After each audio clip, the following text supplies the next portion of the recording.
Yesterday's dizzying market plunges raised some sobering questions about margin buying, the use of borrowed money to buy stocks. Tomorrow's Wall Street Journal will report that the New York Stock Exchange has asked some big securities firms to provide more detailed information. According to the Journal, the exchange wants to know whether margin debt is spread widely or concentrated in only a handful of accounts. In February, margin debt reached a record $265.2 billion. Market volatility has meant some anxious times for high-tech employees in Silicon Valley.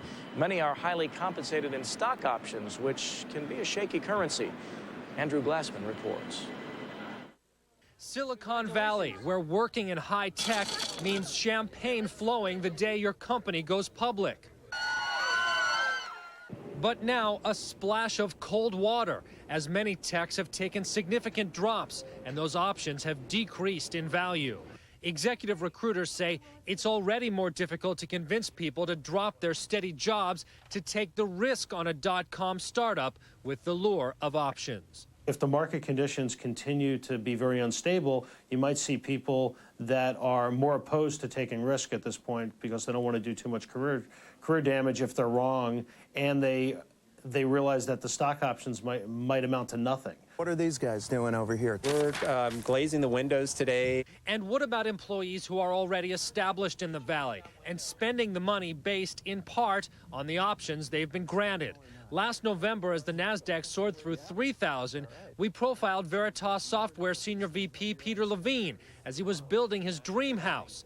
In the past few weeks, Veritas has been hit hard, but the company's CEO says it hasn't affected morale.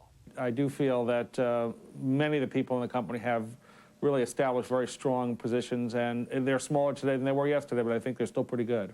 The question was asked at Microsoft earlier in the week. Will the company have trouble retaining employees if the stock declines through a lengthy legal appeal? I don't think there's any Microsoft employee who has been sad to have had our stock options, and we'll make sure we keep doing the products and services that make that true.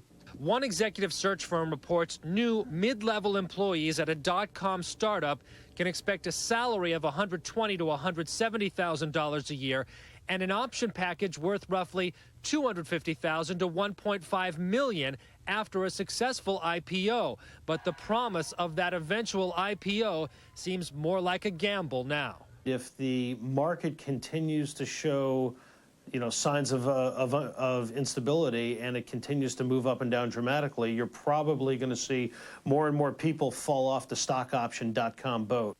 But for now, recruiters say stock options are still the #1 demand from job seekers in Silicon Valley. The market may have shaken some people, but the appeal of stock options hasn't exactly worn off just yet. Ron?